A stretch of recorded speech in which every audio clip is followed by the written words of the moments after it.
Okay, we've covered X's story from day 1 to up to the start of his memory synchronization. But what was synchronized? Well, let's move on to that, shall we?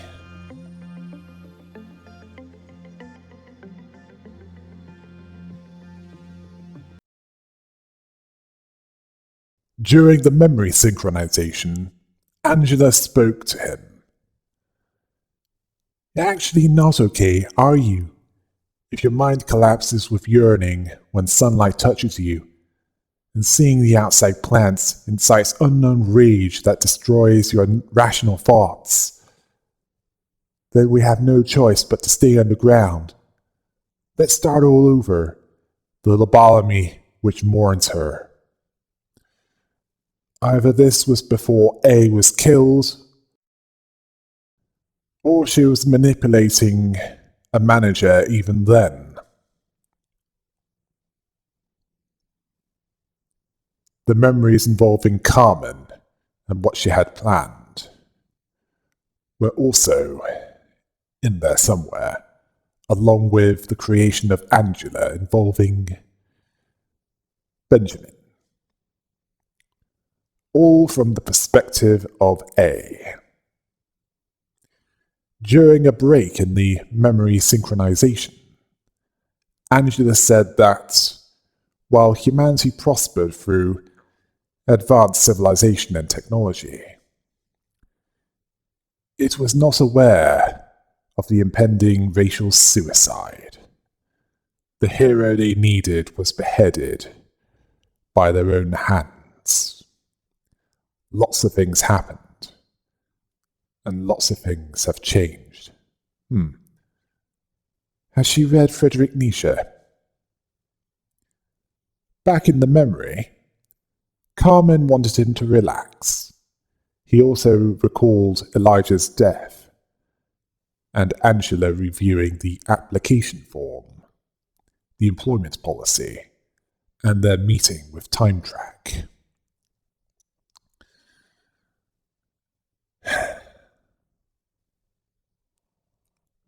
Yeah, why would the manager need to know this? Well, there is a good reason for this. A reason that will soon be revealed, if you haven't already figured it out. Remember what I said about the cycle of samsara? Well, that is quite relevant to X's situation. And what happened to all those managers that came before him over the equivalent of 100,000 years.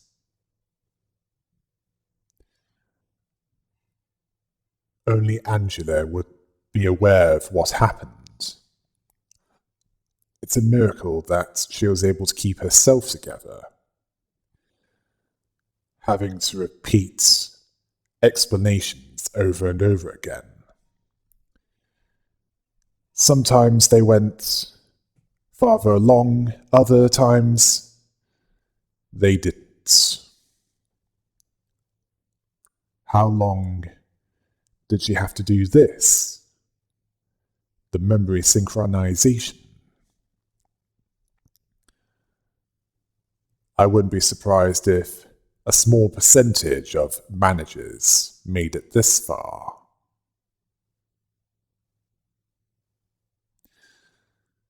Back to reality. When the memory synchronization was complete, she noticed X's reaction and determined that the synchronization was successful. And by the look on his face, yeah, it always ends in tears. He's a prisoner, locked in a prison without bars. The key has always been in his hands. Her role was to correct him whenever he made the wrong decision. She then looked irritated, as she was quite tired of it. She doesn't understand why he keeps repeating this, and what kind of results he hoped to achieve while killing himself, and quite frankly, she doesn't care. During that moment, while he was holding onto the pieces,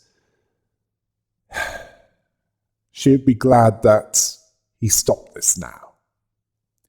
She also decided to change her greeting, considering it tedious. And that greeting was, "Hello, A. Welcome back to Lobotomy Corporation." Yeah. On day 36 through to 45, with the revelation that X and A are at least technically the same person, Angela says that it's nice to see A again, that she hoped that he enjoyed his trip, although not in the conventional sense, as they were underground. Yeah, he was apparently taking a trip from himself. She went on to say that he wasn't missing anything. The head and eyes were still being paranoid. The wings were fighting each other, the branches provided energy without any significant difficulties, the back alleys, places of terror thanks to the cleaners, fixers, the syndicates, and other psychos. The outskirts driving those within it to desperate measures to break into the city, and those within it are like Soviet soldiers before and during World War II, throwing their lives away just to be part of something bigger. In this case, it's to be part of a wing. That's about it. Yeah, sad, isn't it? Very little had changed since he had been gone, over for what was 10 years on the outside. If anything has changed at all. Although probably one or two wings might have changed, as arbiters probably have come and gone since then, and did to them what they tried to do with Lobotomy Corporation. As it's not a static situation, is it? Oh no. Not even close. Inside the city, it's practically a war zone based on that. And other things.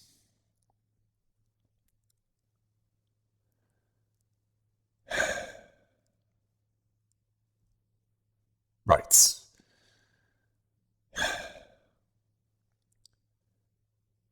She was probably relieved that A had made it that far. As, well, the early days, she probably repeated more times than she'd like. Yes, the attempts were too numerous to speak of, and there was still much to do, that only he could do, and time was short. The countdown would start soon. She seemed to smile a lot more during this time, although this time, she's happy to see him again. There are still things he hasn't realized yet. The hint to that is, for what reason did you go into all the trouble of making this monstrous and horrifying prison? The answer is one that he'd have to figure out for himself. She can't help him with that, otherwise it wouldn't be a prison. The separars of the lower floors would be met soon. They missed him greatly. After that, the lower layer opened up. The records and extraction departments, one containing an old friend, the other containing his worst enemy, one who tried to kill him and tried to destroy the Lobotomy Corporation, without success. although she was barely unsuccessful. Thanks to the one who would be called Gebura, who was able to match her in combat. Oh, sorry. We've already been over that, haven't we? Let's continue with the history of X, or A, or whatever you want to call him. That and Carmen is who we're focusing on. Even after revealing that A and X were practically the same person, and the fact that Hokma and Bainar see that as well, Angela questions the need of calling him A, thinking that the two might have become separate entities due to diverging experiences. And she wondered what separated them. Although it's still important for him to watch the place through A's eyes, or more specifically the original A. Why do they repeat this endless cycle, enduring countless suffering? What's at the end of the line? What kind of world was it that he saw? That is what the manager must know, but that's up to him. He might lose everything, or gain everything. She's not trying to control him. She's just trying to support him. It's her role. Well, if she knew, she wouldn't be asking him. Then again, as the most advanced AI around, it's likely that she's figured most of it out.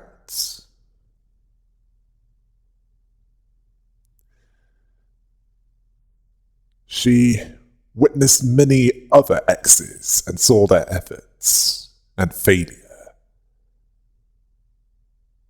She saw that he stepped on it all and climbed up. She kept all the data in there.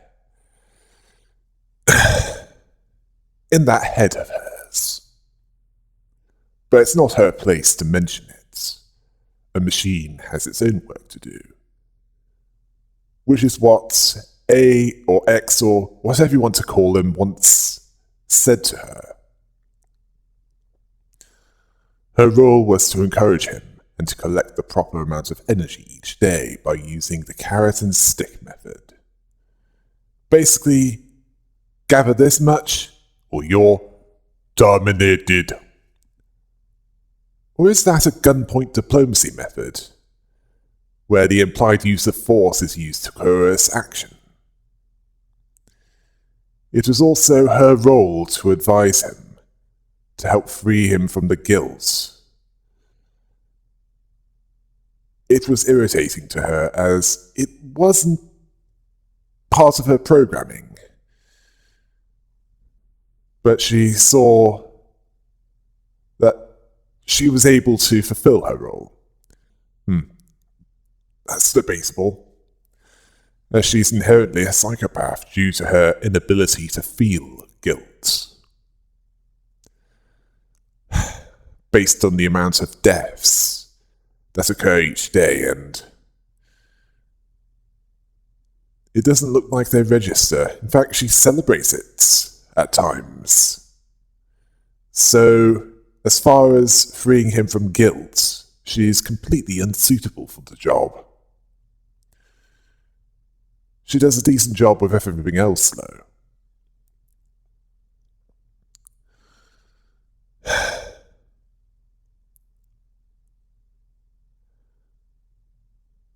At least,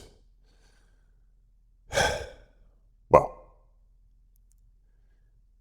if he looked deeper into Lobotomy Corporation, he would have noticed earlier that the pipe used to emit energy to the outside is very rusty, due to it not being used for a long time, while other branches are collecting energy and emitting it outside. That branch's energy is excluded, although it wasn't for nothing. There's also one more thing for him to find out.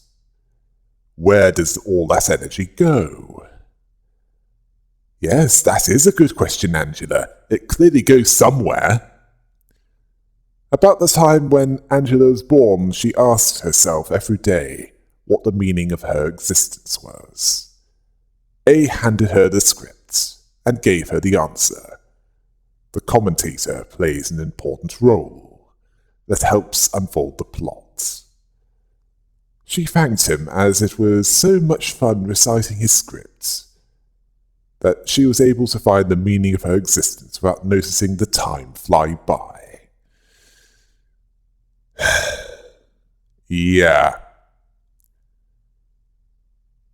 For most humans, just following the script can be tedious at best and soul-destroying at worst.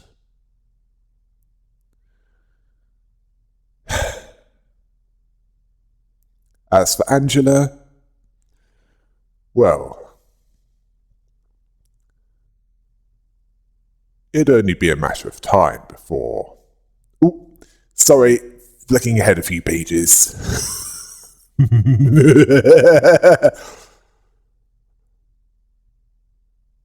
She sometimes has thoughts regarding the scripts. What if it's part of a never-ending play? That A prepared a play that could never end,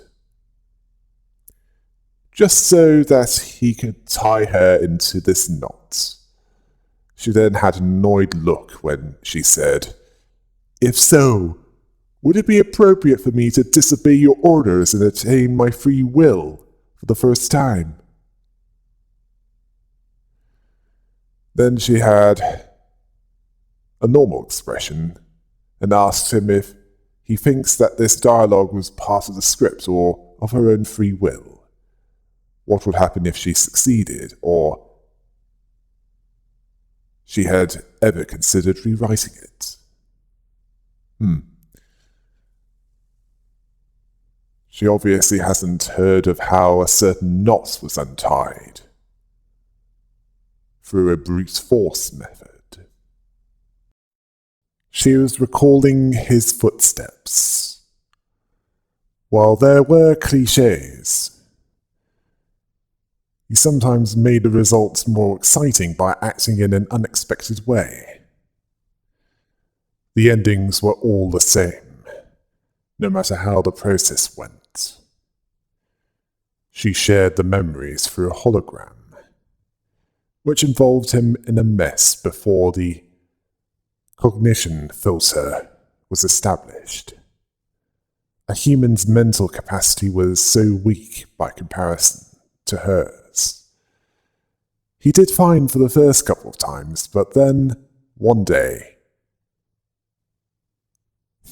she thought it was a little funny at the time. She apologized.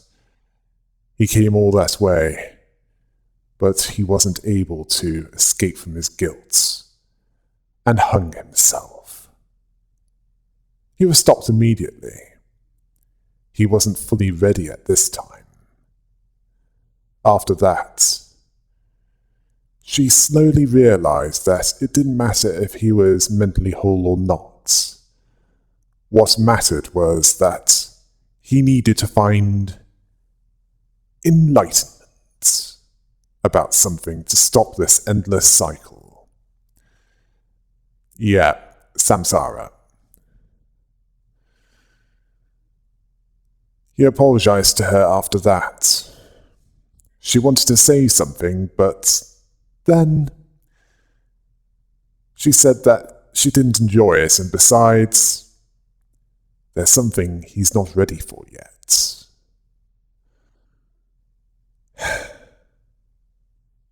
Yes, there's more for him to deal with before that.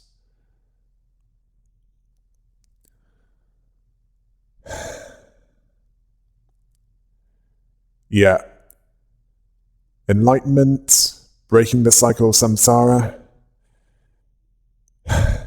Those of you who've been following will understand why I went through that.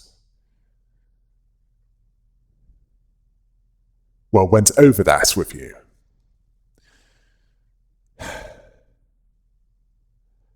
As that's quite relevant to what's happening here. Anyway, Angela spoke of those that said that the world was a place where you couldn't find happiness with your own method. It was a world where you had to fool yourself into thinking that fitting into a structured mold would bring happiness. None sought history or religion anymore, as no one needed them. Under the guise of a new technology that was needed in the world, new companies emerged using the technology called singularity, a technology that truly changed the world, although not for everyone. She explained that smaller companies either folded or were bought out. The head controlled these wings, and people found purpose in working for them.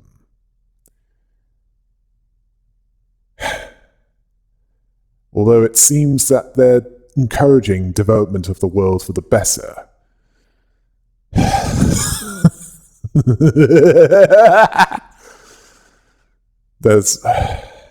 Their nature is the same as the Lobotomy Corporation. There is always a price to pay, which was the shame of the wings, and the disgrace of the world and its people. Honestly, you should know by now that it doesn't benefit everyone. Just those that are in control, and those that, well, benefit from that indirectly, such as those that aren't considered dead weight. Angela then hinted at Carmen, one who loved sunshine, who wanted to give hope to humankind, but failed. When the hand that only wanted to embrace with warmth was ruthlessly cut off. A clutched the void and saw the crack between the boundaries that was never shown to the others. Left alone, he decided to install possibilities to all humankind. Hope and despair were intertwined in that possibility, making it impossible for anyone to know the answer, if all repressed things can be extracted from the earth. He talked to himself in those days. He looked really terrible. Many co-workers were worried about him and tried to comfort him, but he didn't care or listen to anything. But he still needed them at some point, seeing as he was the one who locked them in there, barely holding on to the husks of their dead bodies. The manager remembered this as well, yet he was able to keep going this time. How much longer could he keep this up for, though? Well, as long as it takes to break the cycle, which, by this point, he was getting quite close to.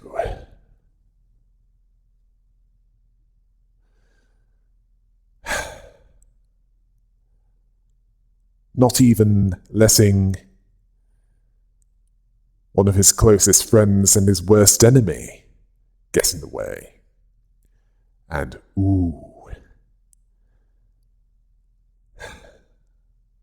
they did try. And one tried harder than the other.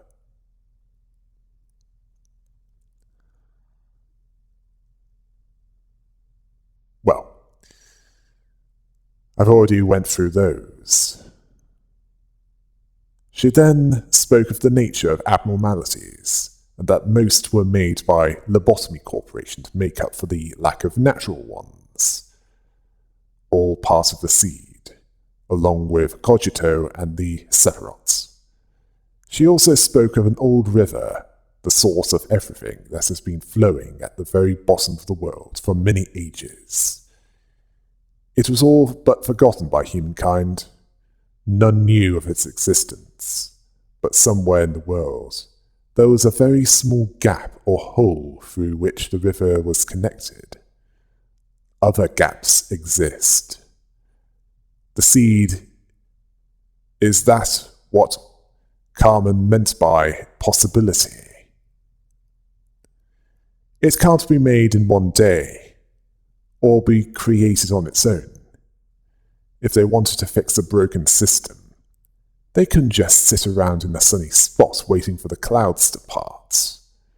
They needed to do something after planting the seeds. The entire process can't be controlled. They'd have to leave them to sprout on their own. They're allowed that much hope at least. Yeah.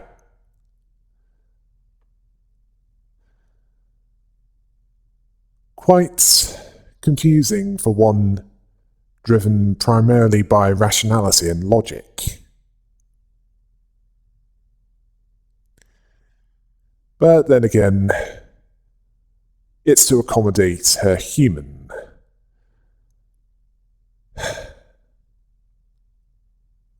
Anyway, Angela considers the Sephiroth to be weak and lacking in rationality. Some more than others. Along with them making many mistakes that annoy her greatly.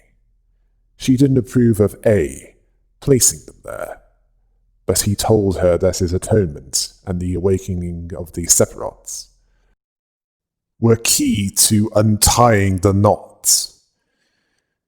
She clearly wasn't aware of the tale of the Gordian knot, which was untied by Alexander the Great. It's possible that she wouldn't understand that even if he told her about that. A even blocked her from interfering with that relationship, as that's his role. She concluded that he was right.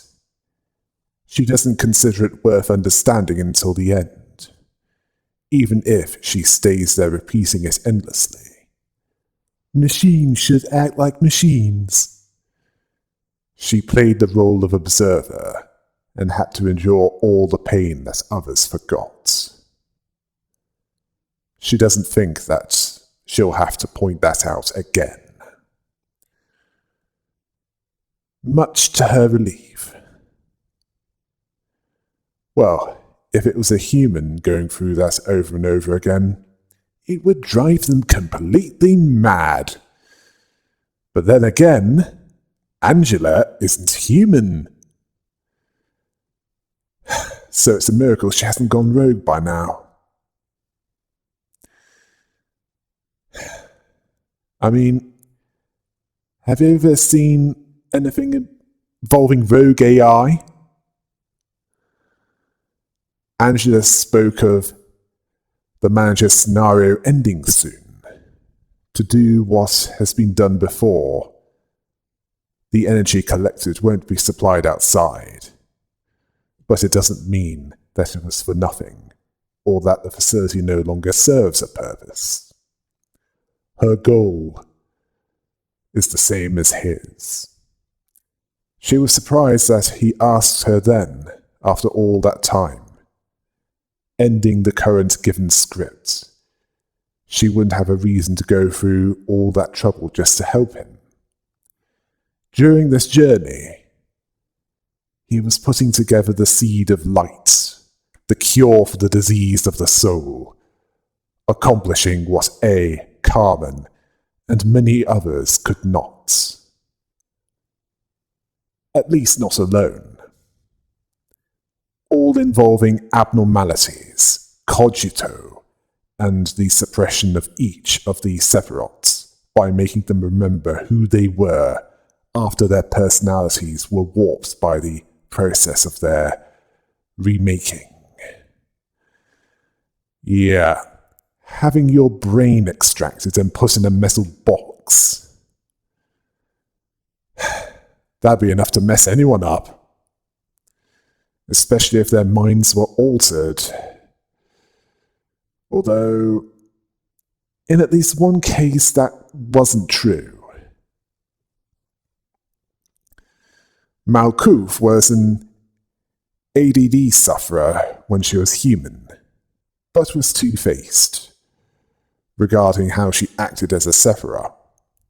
After her meltdown, she was more honest about herself, and to X, as he was known at that point. Then we have Yesod, an OCD sufferer when he was human, who was acting in a more irrational way, based on his attire. After his meltdown, he was able to recapture the rationality that he once had, while letting out what he was keeping in. And he had a lot to let out, considering the perceived mistakes he made. Involving Elijah. Then we have Hod. This spy meant well when she was human, but after, she was being kind for selfish reasons. After her meltdown, she vowed to be kind for more selfless reasons, even willing to sacrifice her reputation in order to do so, although more careful than before, so as not to do things like, I don't know, create drug addicts.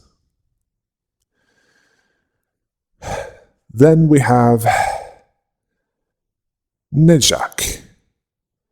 This patient turned into an apathetic junkie that hated A for his death.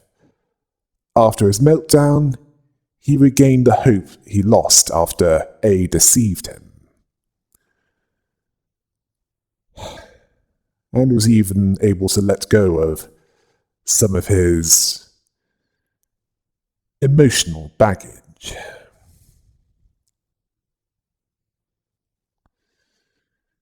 Yes, he had some of that on him. Who wouldn't in his situation?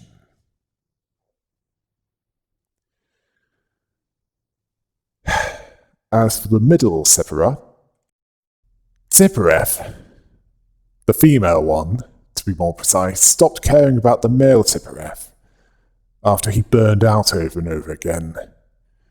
But she cared about him once more once she had her meltdown.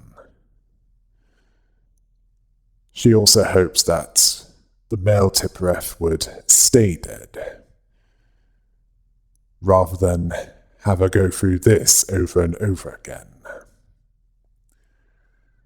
And who could blame her?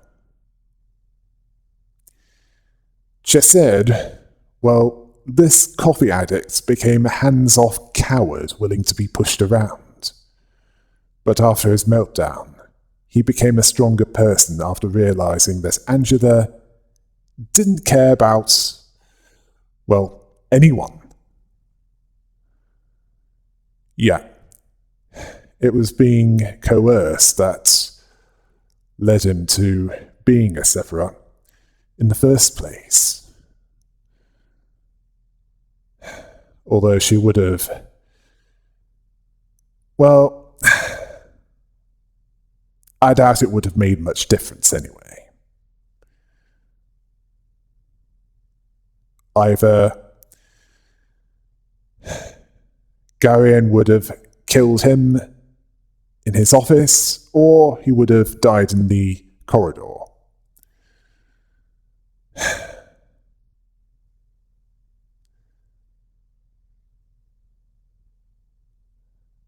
Some games just aren't fair, aren't they?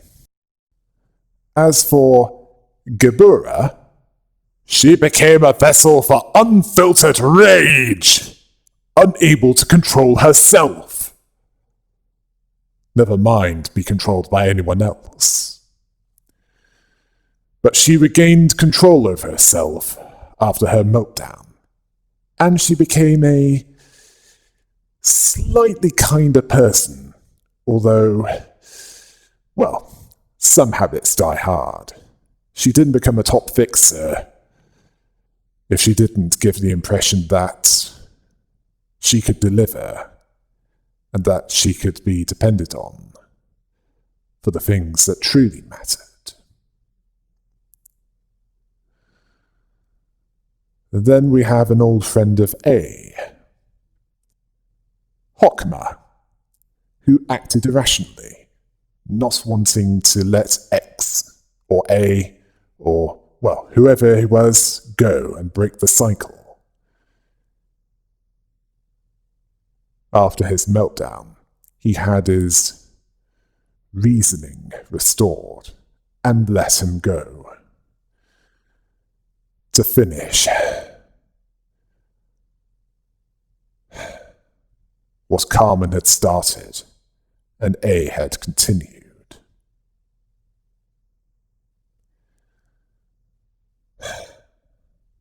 As for an old enemy, Bainar, she was unwilling to help her old enemy to begin with, doing all she could to get in his way.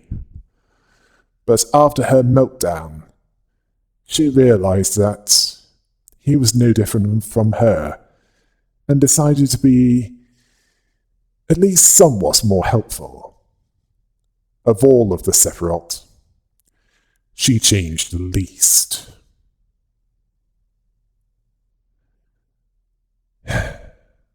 Yeah.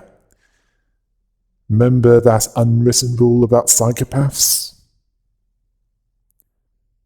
The same unwritten rule about AIs? Never trust them. That's certainly true in Bainar's case. Because if she had an opportunity to screw A over, she'd take it. The Sephiroth admired him and followed him, but at the same time, they wanted him to be swallowed up in the resentment and curses. So he needed to be careful, although he didn't need to pay much attention to it, that he could go back to his normal daily routine. It wasn't a big deal for her to cover empty spots if some of them go mad. But then again, he'd lose it forever. The seas that could sever the ties, although the manager wanted to help them, even before he found out the truth of his situation. Angela never expected the seed to be created when one of these Sephiroth overcame their feelings, but she was wrong this time. She tried to tell the manager that it was reckless, but it wasn't such a big loss on her end. A bunch of energy was refined during the process of restoring the Sephiroth. Others were deactivated or put into hibernation.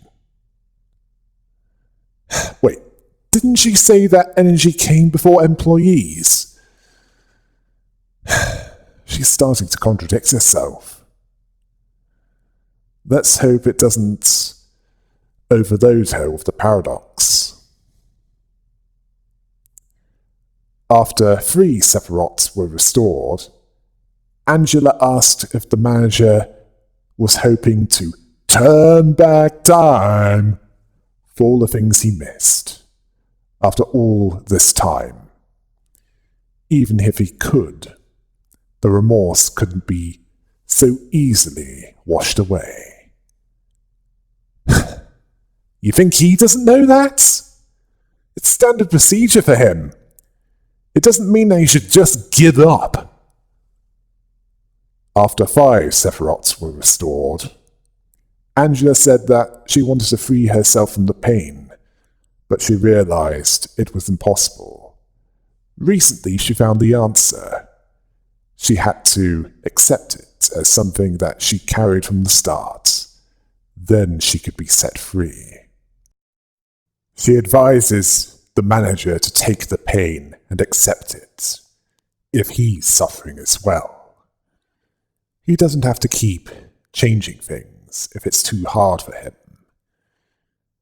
She knows that he wants to keep going in any way possible. He's scared of the present, so he tried to find a way in the dark.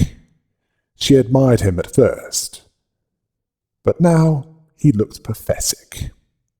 How long did he think he could continue like that? Would he make it to the end? Well, he made it that far. Why stop at that point?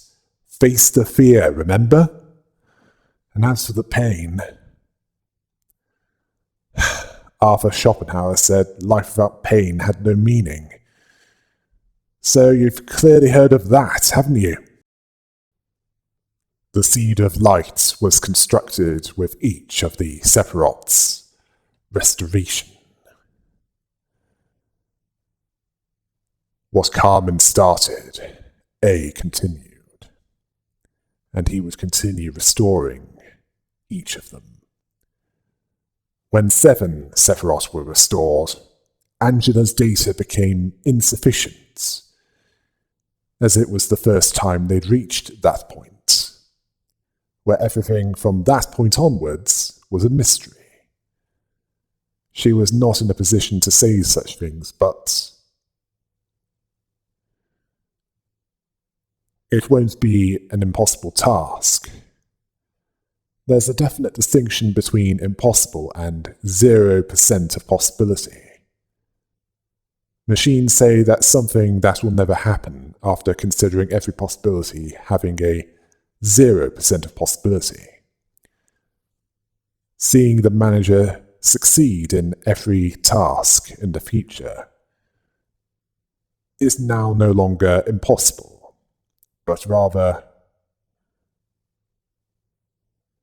having a 0% of possibility. As there are some possibilities that she didn't consider, although as a machine, she wouldn't be disappointed, even if everything he built crumbled. She'd be there to endure as if nothing happened. Yeah, it's probably so close to 0 that it makes no difference at first glance. But it implies a ridiculously small chance, lower than the chances of getting an extra rare item from a video game loot box. Yeah. The odds weren't in their favor.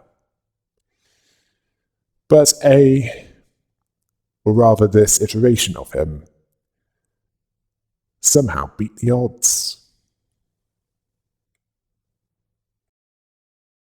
Once 9 Sephiroths were restored, requiring at least 1 memory synchronization, which resets time to the previous memory synchronization point, Angela stated that the manager wanted to hear an answer from her. She's already made her conclusion. She was full of herself at first, thinking that the manager wouldn't be able to do anything without her, that he would fall apart.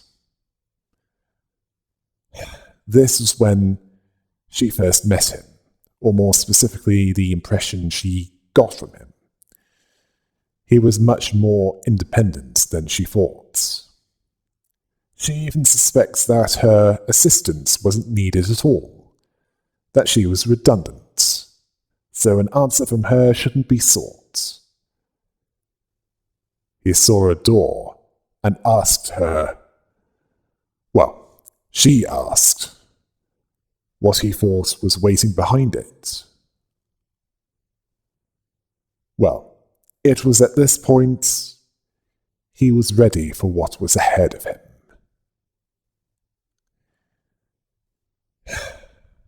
For the last few days they have yet to come, and he would have to deal with. Angela said that it was time to complete his last unfinished puzzle. She wished him the best of luck to the rest of his journey, saying that she hoped that he'd finally be happy, or at least some of the pain left can be relieved. Well, she would wish that, but that's now long become empty words. There are more things that she'd like to say, but they can be summed up with one sentence. She wishes him success this time. She enjoyed being with him for not only the 45 days that he remembers, but also all those moments that he doesn't remember. Only one is left to meet. From this point onwards. A warm-hearted man, but he can break people's hearts like they're nothing. This is one of the previous iterations of A, each showing a different aspect of him. I won't go over this in this video, and not just because there's not enough time to do so. It's because this can wait until the architecture department. That one is next. The end game.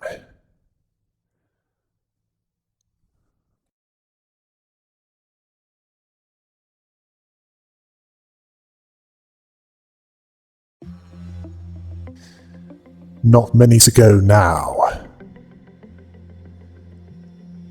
And this is where things are going to get deep.